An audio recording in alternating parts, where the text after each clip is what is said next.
Perkenalkan, nama saya Jason Chandra dari kelas 12 IPA 1. Hari ini saya akan menjelaskan jenis-jenis gelombang elektromagnetik. Pertama ada gelombang radio. Frekuensi gelombang radio berada pada rentang 10⁴ sampai 10⁹ Hz. Gelombang radio umumnya digunakan pada perangkat elektronik seperti radio, handphone, dan televisi. Ada dua jenis sistem modulasi untuk membawa informasi berbentuk suara melalui gelombang radio.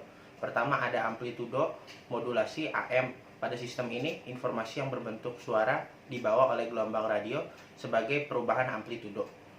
Gelombang dipantulkan oleh ionosfer sehingga memiliki jangkauan yang luas. Sistem ini cocok digunakan untuk komunikasi jarak jauh. Kedua ada frekuensi modulasi FM. Pada sistem ini, informasi yang berbentuk suara dibawa oleh gelombang radio seperti perubahan frekuensi. Gelombang ini tidak dapat dipantulkan oleh ionosfer sehingga memiliki jangkauan yang sempit.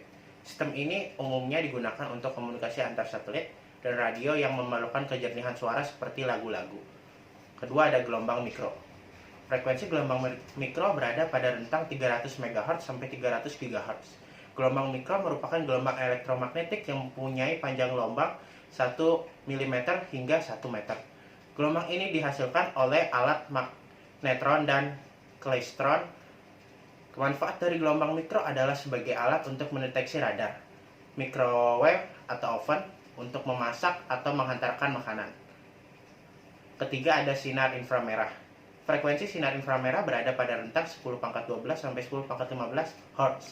Di bidang kedokteran, radiasi inframerah dimanfaatkan sebagai terapi medis, misalnya pada penyembuhan penyakit encok, cacar, dan terapi syaraf. Di bidang elektronika, sinar inframerah dimanfaatkan pada remote control, peralatan-peralatan elektronik seperti TV, AC, kipas angin, dan VCD. Selain itu, pemotretan berbagai wilayah di permukaan bumi dari satelit juga memanfaatkan teknologi sinar inframerah.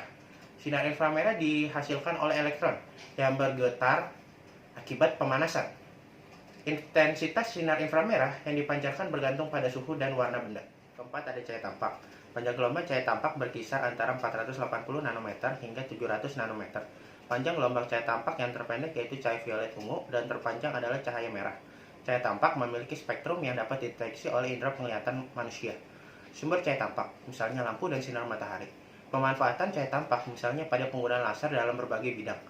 Di antaranya laser pointer untuk presentasi, laser untuk pelurus tembakan, pemotong atau cutter yang sudah banyak digunakan di industri dan elektronik. Kelima ada sinar ultraviolet. Sinar ultraviolet mempunyai frekuensi antara 10⁻15 Hz sampai 10⁻18 Hz. Pemancar sinar ultraviolet yang utama di bumi yaitu adalah matahari. Selain dihasilkan oleh matahari, sinar ultraviolet ini juga dapat dihasilkan dari tabung lucutan ketika terjadi penembakan elektron pada atom-atom gas mulia. Sinar ultraviolet dibedakan menjadi tiga, yaitu sinar UVA, UVB, UVC. Radiasi UVC sangat membahayakan manusia jika tidak terhalang oleh lapisan ozon. Manfaat dari sinar ultraviolet dalam kehidupan antara lain untuk membantu pembentukan vitamin D yang dibutuhkan oleh tulang.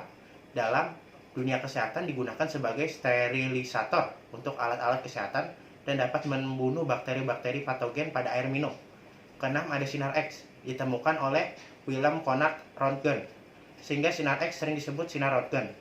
Sumber sinar X yang utama berasal dari radiasi tumbukan elektron berkecepatan tinggi pada atom-atom berat seperti timbal. Sinar X mempunyai daya tembus yang sangat kuat sehingga mampu menembus zat padat seperti kayu, kertas, dan daging manusia. CT scan merupakan salah satu alat yang memanfaatkan sinar X untuk memotret kedudukan tulang, mengidentifikasi jantung dan organ-organ dalam tubuh. Ketujuh ada sinar gamma, merupakan radiasi gelombang elektromagnetik yang diproduksi oleh peristiwa radioaktivitas. Sinar ini memiliki daya tembus yang besar, bahkan mampu menembus logam. Manfaat sinar gamma di bidang industri untuk meneliti struktur logam. Manfaat sinar gamma di bidang kesehatan digunakan untuk terapi dan diagnosis.